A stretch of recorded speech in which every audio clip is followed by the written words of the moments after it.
It's indeed my pleasure to welcome Dr. Meena Ramanathan. She is a consultant in yoga therapy in Mahatma Gandhi Medical College. And Mahatma Gandhi Medical College is one of the few centers in South India which offers a department of yoga therapy. And their special interest is on respiratory disorders. So she has shown a keen interest and accepted our invitation for a talk about yoga therapy in respiratory diseases. I welcome you.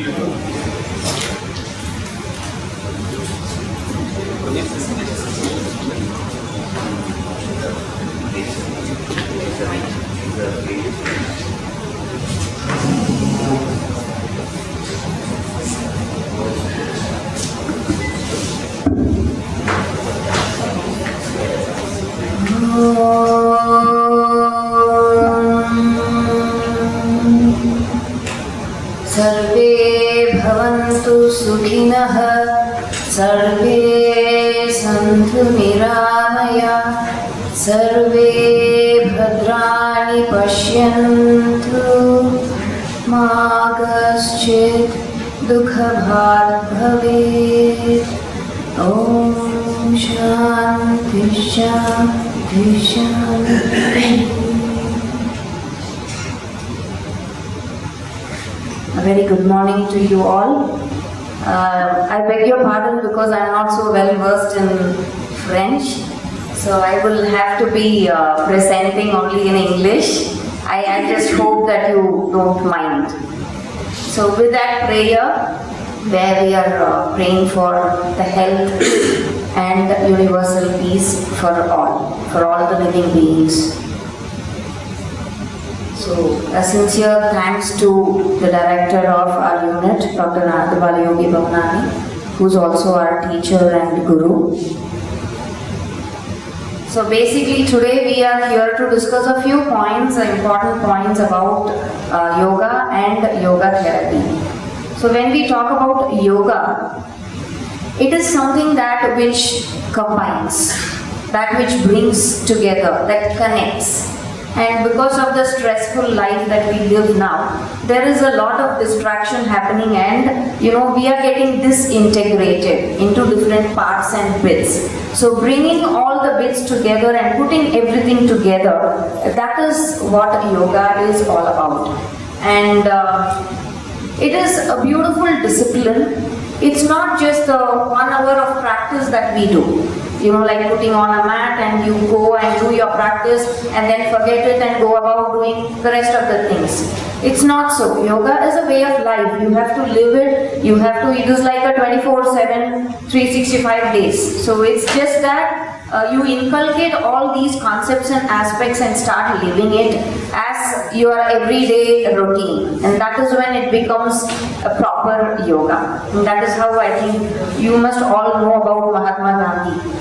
He was a person who was practicing that in his life, throughout his life. And all of us have the last point, Sukha Sthanam. That is a place, that is a comfortable zone of each and every being. So what does yoga do? Yoga helps you to find that comfort zone, to help you to search for that so that you can always stay in that comfort zone, always stay in that place where you feel, yourself at ease. You're not out of that state. Because when you're at ease, it is all fine. But when you get out of that state, when it is exaggerated, so you lose that state of ease and end up having a dis-ease. So that is when we call it as Vyadhi. Vyadhi meaning a disease or a disorder setting up in your body. So yoga helps so that you can always stay in that sense of ease with yourself, that comfort zone. So you must all have heard about something called pathogenesis. Pathogenesis where the focus is completely on the disease, the concepts of the disease, how is it happening, how are the diseases disintegrating and how are the diseases formed, things like that. But at SITA, we are concentrating on this concept called salutogenesis. Salute, as you all know, means health. So health, we are concentrating on how to bring the health back. And the health meaning not just the physical health. And that is the speciality of yoga, where we are trying to give the holistic aspect to it, integrating your body, your mind, your emotions, your intellect, the discriminating faculty, and the soul, the blissful faculty. So all put together becomes the holistic being. And that is where, when every, as the WHO definition of health goes, it is not just the freedom from disease, but it is a sense of well-being in all these spheres. We also take in the social aspect and the spiritual aspect, because only then it is a holistic, complete health. And salutogenesis is where we concentrate on that kind of a holistic health. You can see the stressor happening, and you break down if you don't really concentrate on that. Whereas with salutogenesis, we go back to that state of integrative health, the H plus. Whereas this breakdown takes you down into that state of negative health. Negative health being the diseases and the disorders all settling down in the body and the mind. So this, we are representing CITER, the Center for Yoga Therapy Education and Research, which is under the Allied Health Sciences, Faculty of Allied Health Sciences of Mahatma Gandhi Medical College. Shri Balaji Vidyapith is the university, where our department has been functioning for the past 7 years. It's a medical hospital having a therapy unit, yoga therapy unit. I would say it is very unique, one of its kind, at least here in South India. I don't know how many centers like that exist all over India or all over the world. We have been really gifted to have such an opportunity to be working in a medical center, medical hospital, where we get to, referral from the other departments to see the patients, to consult with the patients and interact with them, and give the yoga therapy component to them. We also have a few courses going on in yoga therapy, the certificate, the masters and the PhD programs in yoga therapy.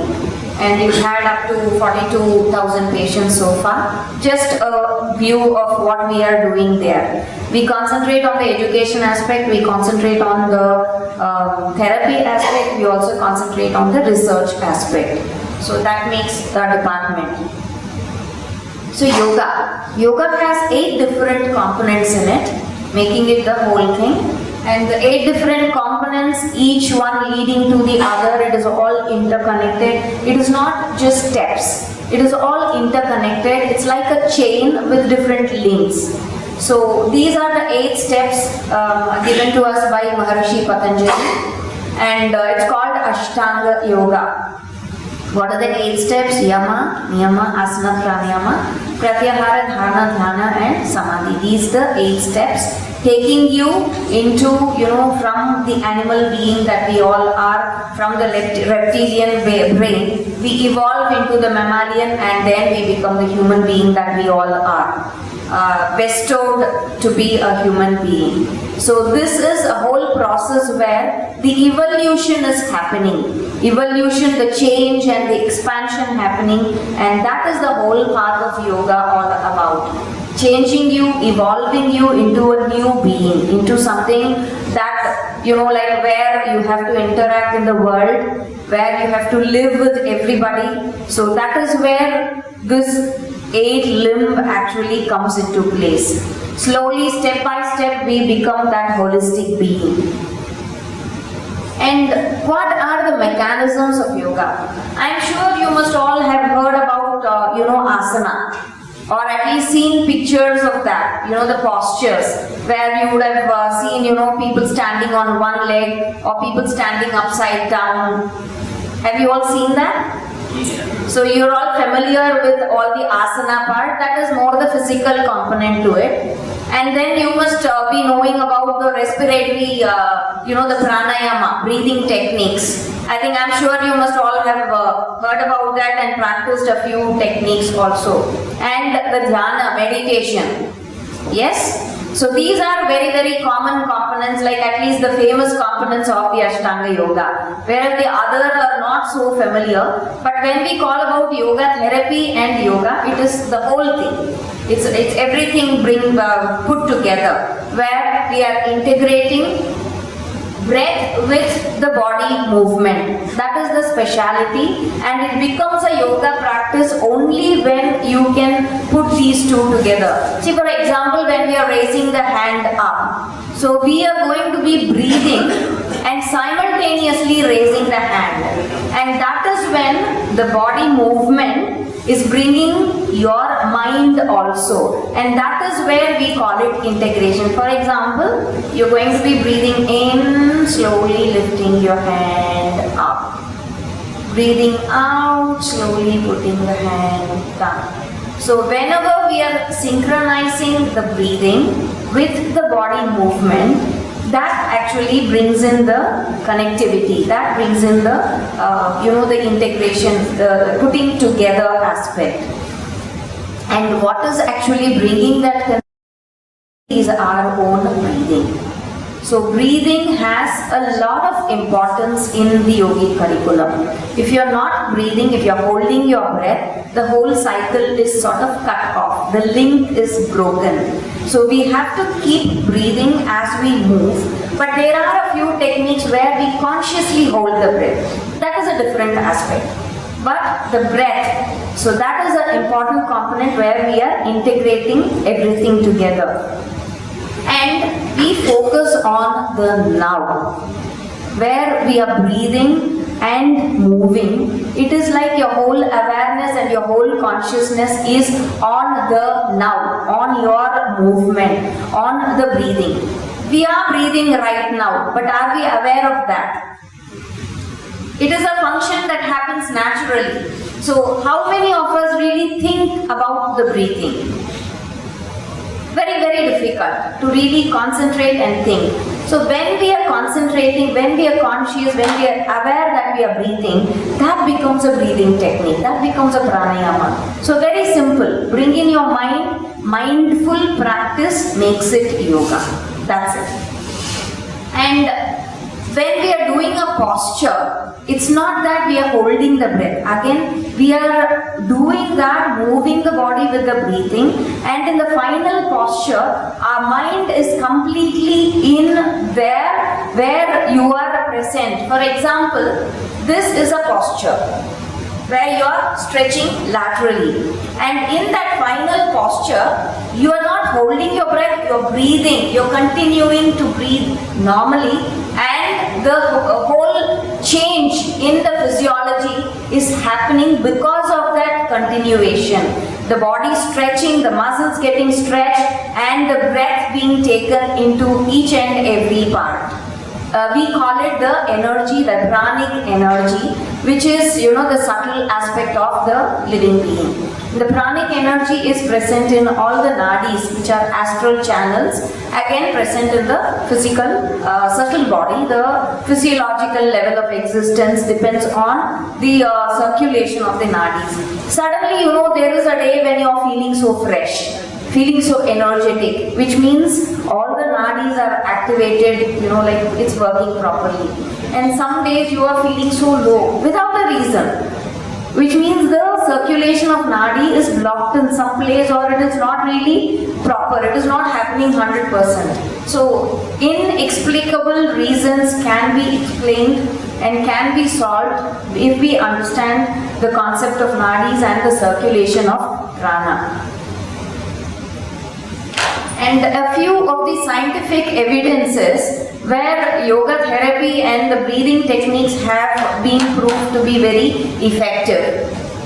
For example, we have this technique called Shat Kriya, the cleansing techniques, where we concentrate on cleansing part by part. There are techniques where, the nasal irrigation, I will be showing a slide on that soon. So we have the cleansing techniques which help in removing the excessive mucus and decreasing the inflammation, reducing the bronchial hypersensitivity. All these have been published in international and national journals.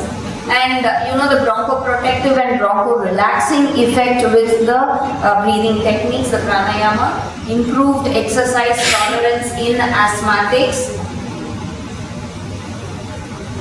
and reduced sympathetic activity. That is one very beautiful thing that happens with the yoga practices. It is like, we have this hypothalamus, the autonomic system, nervous system is brought into a state of balance with each and every technique that we follow in yoga.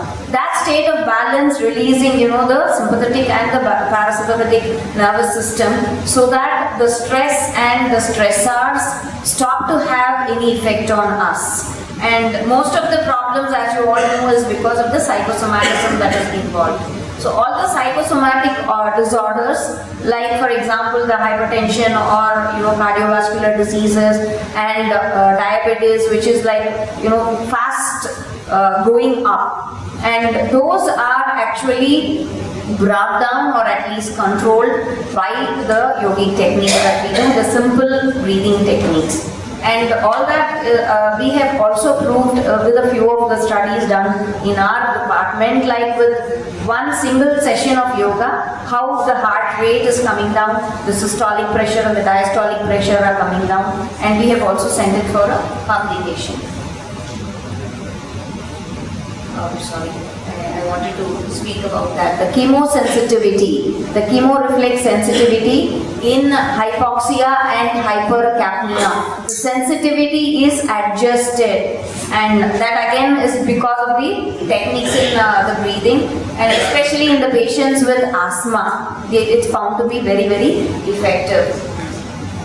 That is because normally, the inhalation is active and the exhalation is passive because of the recoil. What we try to do in yoga is we try to get the exhalation to become active. So it is like you are retuning the whole process. We are reversing the whole process, which means inhalation is sometimes passive, but exhalation becomes active. And that is when, which is very, very useful in the case of COPD and asthma. And the quality of life is enhanced. The respiratory stamina, all the lung parameters have shown very good improvement. And again, the exercise response positive asthmatics have become exercise response negative asthmatics. That is again a study by Dahan et al., who have recommended that yoga therapy can supplement drug therapy. And that is one speciality. Yoga can go hand in hand, work with any other alternative systems, and here in our medical curriculum, we are inculcating the medicine as well as this. We don't say stop the medicine. So as an alternative therapy or as an adjuvant therapy is what yoga is being taken forward to all the patients, so that the patient can benefit 100%. This is again another study which was done on dyspnea and the yogic techniques, where you can see all these have been found to improve, because of which there is a tremendous improvement that is seen in the overall quality of life and the health. Yes. And this is one again important thing, where, as you all know, the apex of the lung has, it is like underperfused but hyperventilated, and the base is always hyperperfused and underventilated. So what are we doing to change this again? These are a few of the yogic postures where we completely change the whole unit. This is like because of the gravity all this is happening. So you're going against nature, against the whole gravitational pull. And if you can see the postures were completely different, the opposite way. And these are postures which we practice in everyday life. Even for the patients, it is not so difficult. We have variations, we have adaptations, we can support them. And that is how it is taken forward. And these are a few postures where you can see that they are completely opening up the chest cage. So you can imagine what is happening to the lung volume. All the parameters of the lung what is happening to the rib cage, what is happening to the respiratory muscles, the diaphragm, the intercostals, everything, and the supportive muscles, all getting a good expansion, getting a good stretch, and then given out. So the elasticity of all the respiratory muscles are enhanced because of all these practices, which helps breathing become really a beautiful, without any force, without any pressure, without difficulty. And these are a few of the practices that are used with the support also. We use a little props sometimes to help the patient so that they'll be able to breathe better. There are postures, this posture especially is the one which normally the children adapt when they have any problem with breathing. If you see them in the crib, they'll be lying down like this, raised up. So this is a position which helps, breathe in a better way, breathe without the difficulty. And these are a few of the postures again, where you're opening up the chest, where you're extending and stretching the chest cage, vertically, horizontally, twisting, all the different ways in which you are extending, so that the energy could be concentrated in these areas, rechannelized into the respiratory system. And this is another very good technique that we have in yoga, which we call as the Neti Kriya, the saline nasal irrigation. We use warm saline water and irrigate the nasal passages. It's done like that. We have a specific pot which is being made for this purpose, where you introduce the saline water, warm saline, into one nostril and it moves out of the other, irrigating the whole passages, whole nasal passage. And there are so many. These is just a list of the benefits. There are other benefits also happening. So it is like you are clearing the cobwebs away. So it's like, you are pushing all the cobwebs, forcing all that away, which means your thinking process, the mental activity is also clear. So that is something that is a beautiful aspect happening in the Jalaneti. Jalaneti is, Jala means water, Neti is that Kriya that we use using the nose. So you can see all the mucus and the dust particles in the physical level, they are all removed, the allergens are removed, and you have all the sensory apparatus which are cleansed. Again, like I told you, the cobwebs are removed. Anything that is obstructing the proper passage is removed.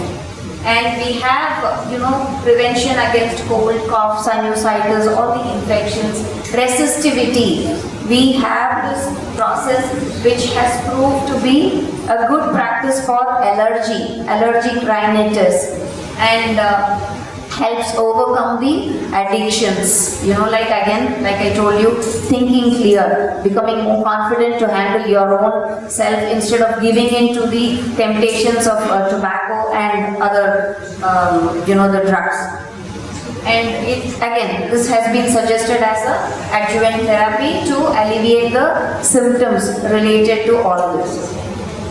That is how it is done. And there was a study which was done by Ramago and colleagues in the University of Wisconsin, where they have proved that it improves the hypertonic saline nasal irrigation, improves the sinus related quality of life, and decreases the symptoms, decreases the medication levels used in patients for the suffering from sinusitis. And they have also recommended that as a primary care. Primary care physicians can feel comfortable recommending these practices. Only thing is, it should be taught properly, it should be learned properly before being practiced by the patient on their own. And again, for the sinus, we have this technique in breathing where humming has been found to alleviate the nitric oxide levels. Nitric oxide, as you all know, has a bacteriostatic effect, and it creates a real sterile atmosphere in the paranasal sinuses, that the problems and the symptoms related to sinus is completely alleviated. And humming is seen to be a part of the yogic curriculum, where we are using, like a bee. We do that technique like a bee, where we are breathing out.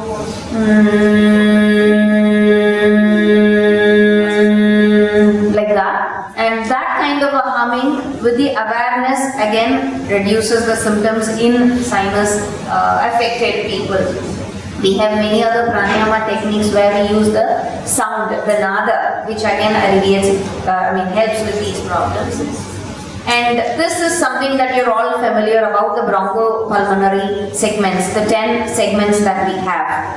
And these are practices, we call them the hatenas, the forcing techniques.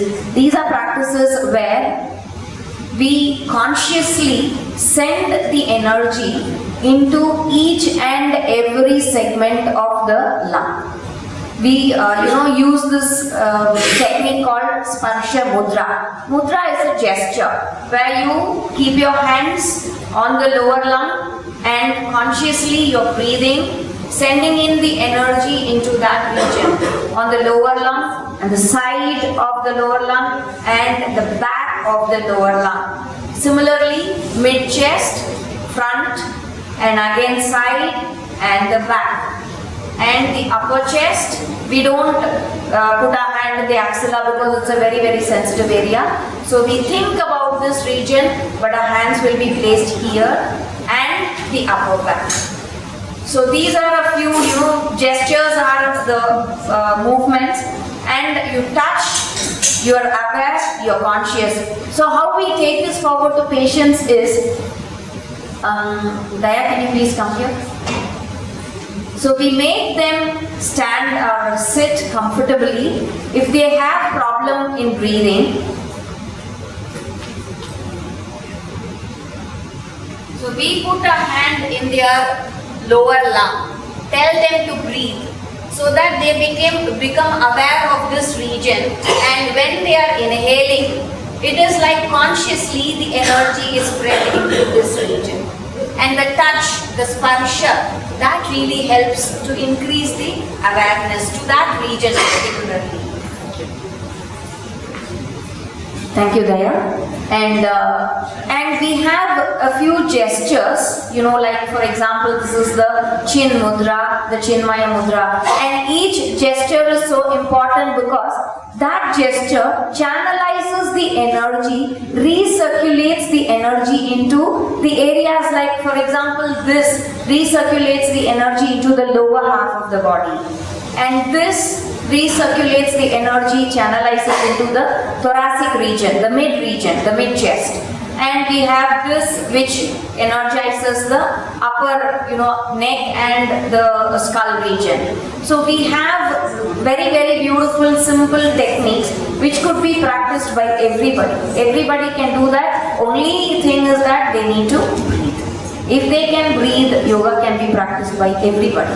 And nowadays we are going into the post-operative wards, and by the patient's bedside we are able to give them the breathing techniques which helps the healing factor, enhances the healing factor, so they are able to come out of the post-op session into the normal wards, and then they can get discharged and go home very, very soon, because the healing capacity is enhanced with all these, with the awareness factor. And this is, that region.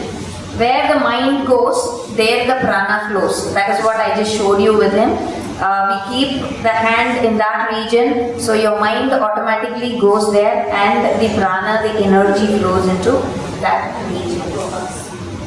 This is something where yoga stipulates with a high esteem. We have a few things, for lifestyle modifications, where we recommend achar, vichar, ahar, vihar, the proper healthy activities, proper thoughts, proper food, and recreational activities, and the way we relate to everybody else around us. This is something which the first time we are bringing it out. This is a project of an MPhil student who just completed it on COPD. and we have come up with something like this. It's still not gone for publication. We were the first people, the group who were listening about this or hearing about this for the first time. It's really a privilege to be talking about this among such esteemed and august audience. So this was a study which was done on the COPD patients assessed by a pulmonologist, Dr. Paranivel. You must all be familiar with him. And he was the one who gave the patients. It was a randomized controlled study where we divided the patient into two groups. One was the intervention group, the other one was the control group, which had both the groups had the medical management. But the intervention group, along with the medical management, they had yoga also being given to them, a few techniques. And what we found was, if you can see, improvement in the intervention group, the yoga group, in all the parameters, like for example, we assessed the FEV1, FVC and the FEV1 by FVC ratio, and there is a tremendous improvement in all of them. Whereas in the control subjects, who did not do any yoga, only the medical management, there was a fall in the FEV1 and the FVC range.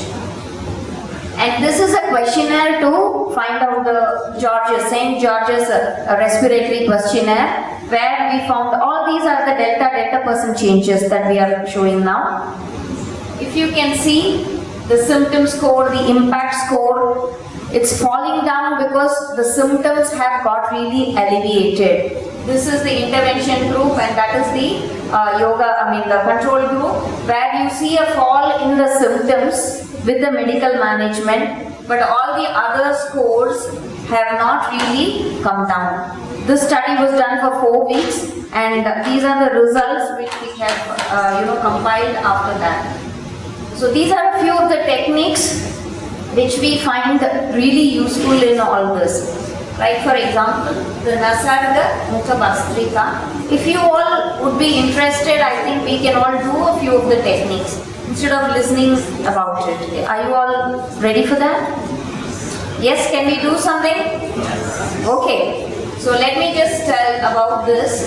The Mukha Bastrika. Mukha is your mouth, and where what you do is you inhale and then you throw out through the mouth forcefully. Again, like I told you, we are making the exhalation to become active instead of the passive exhalation.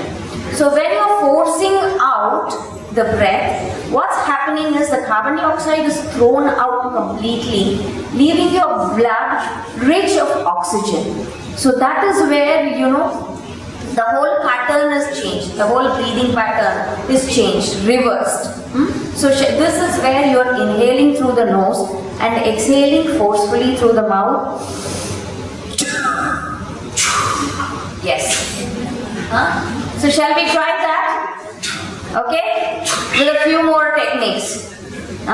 So you inhale through the nose and breathe out through the mouth. In, out. In, out. And we have a physical movement which actually enhances your throwing out also. So shall we try that?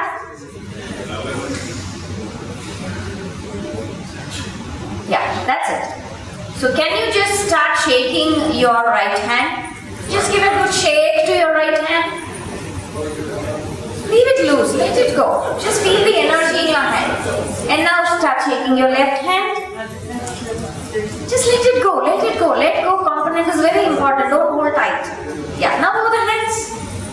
Give a good shake, shake, shake, shake, shake, shake, shake, shake, shake, shake, shake, shake. And now hold tight, hold all your tensions, hold all your tensions, hold tight. And throw it out through your mouth, ready? Throw.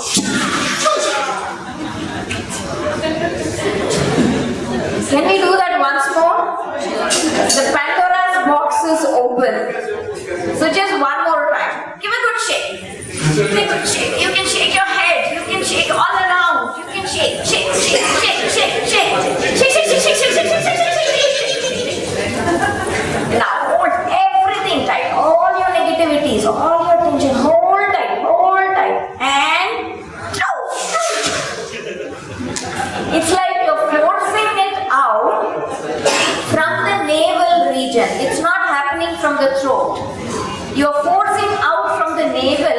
utilizing your abdominal muscles, and you can imagine what is happening to the diaphragm.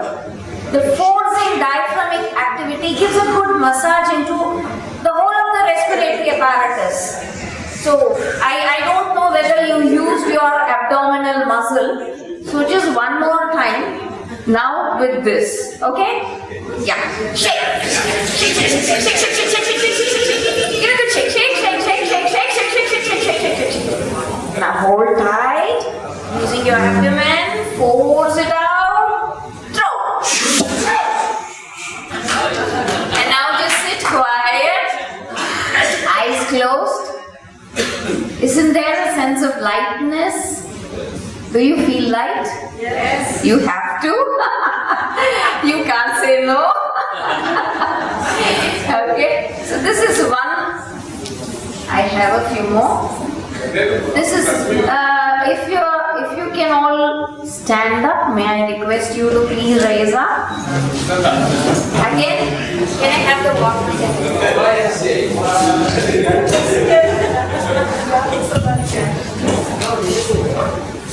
So like I told you, this has an echo effect, I think.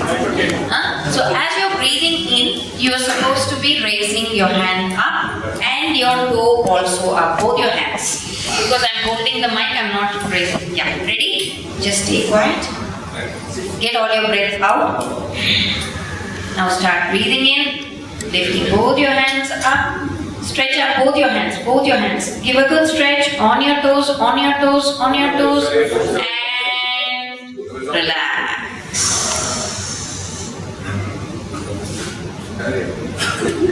One more time. As you're breathing in, stretch both your hands up. Stretch out, stretch out. Give a good stretch. Stretch. Relax. Could you feel the whole of the respiratory, the muscles getting a good stretch? Are you aware of that? A stretch from the low back, a stretch in your calf muscles. Can you feel that? Just be aware of all that, and one more stretch. Ready? Breathing in. Just stretch. Give a good stretch on your toes, on your toes. Stretch. Sky is the limit. Touch the ceiling. Good. Relax.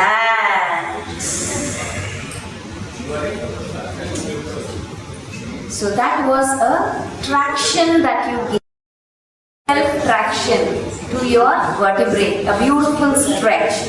And now we are going to be stretching laterally. Side. Okay? So as you are breathing in, stretch your hands up. The right side, please. Stretch up. And as you're breathing out, bend to your left.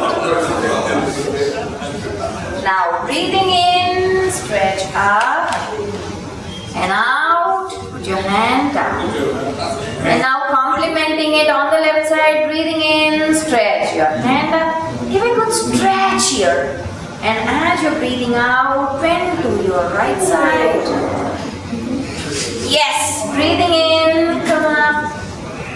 And breathing out. Could you feel that stretch in your, the intercostals? That's one more time. As you're breathing in, stretch. Out.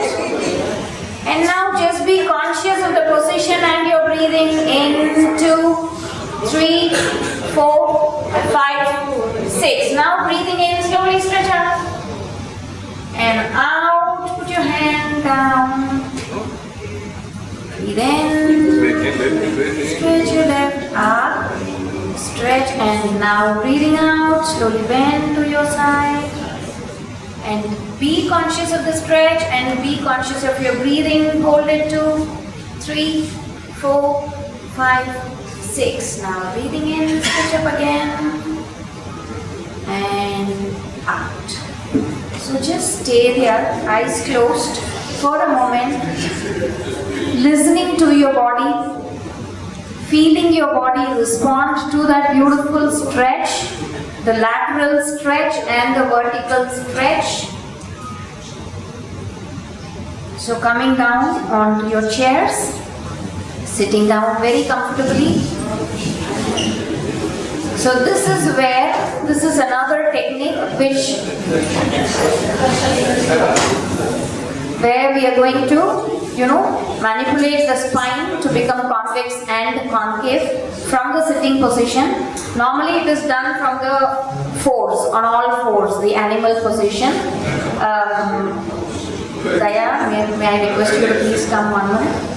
So we'll just show you how we go about with the patients here in our department. That's I think it's more famous known as the cat and the camel position. So I'll just ask him to demonstrate once, which you could do from the chair itself, from the sitting down position. Normally we go down on all the fours.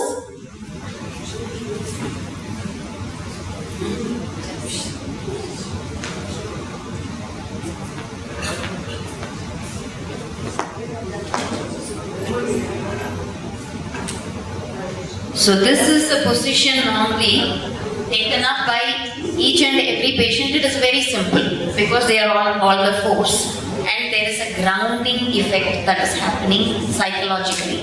They are down on the ground, very stable, very comfortable. And now, as you're breathing in, the neck is brought up and the spine down.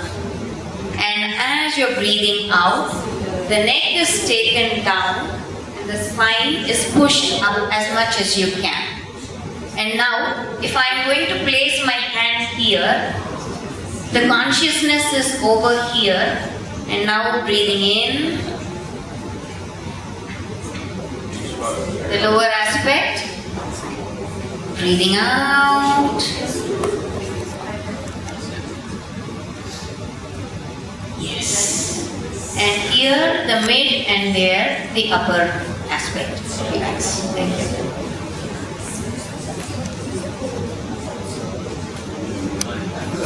Can we try that from your chairs? Yes? So just make yourself very comfortable. As you're breathing in, slowly stretch your neck up, looking up. As you're breathing out, slowly bring your neck down, pushing your spine back. Breathing in, 2, 3, 4, 5, 6. Out, 2, 3, 4, 5, 6. So just sit quiet. We've just done one round, lack of time, sorry. I just want to finish with this technique. So this is called the Brahmari, where you're going to be breathing like a bee. The sound, which I told you, like it's very good for the sinuses, the humming sound. Are you all ready for that? Yes. So just keeping your hands together on your lap comfortably, Yes. Now take a deep breath in,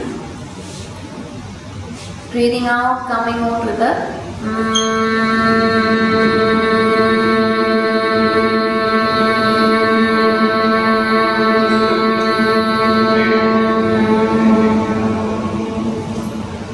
Just one more time, breathing in, 2, 3, 4, 5, 6, out.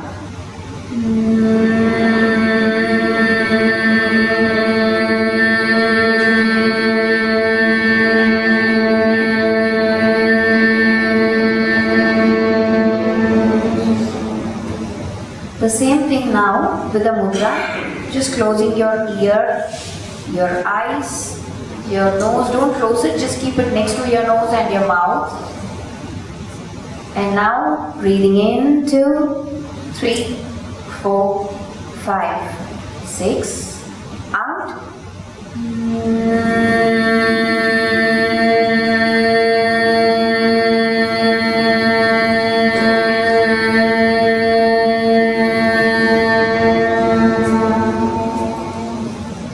Breathe in, 2, 3, 4, 5, 6, out.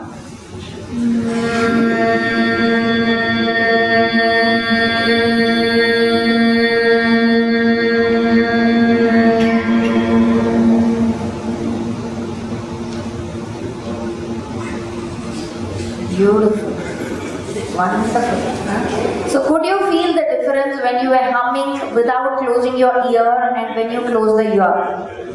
There is a difference. You know, the vibration going in and vibrating into your brain cells, rejuvenating and refreshing your brain cells directly. And that is when the nitric oxide is produced 15-fold times to clear the sinuses away. And with the sound, we are able to give a long exhalation, which means you are able to breathe out properly. So you just, felt, did, practiced a few of the techniques, just a sample, and this is a very, very special morning for us. Thank you again for this opportunity.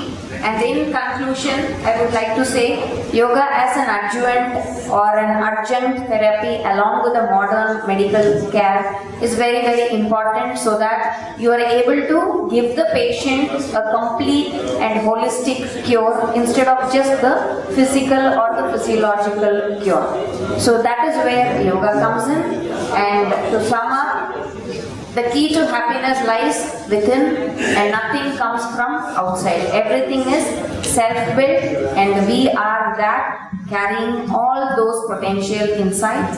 And yoga helps to manifest all these beautiful potential that the individual has. So thank you for the patient listening, and thanks to the organizers for this wonderful work.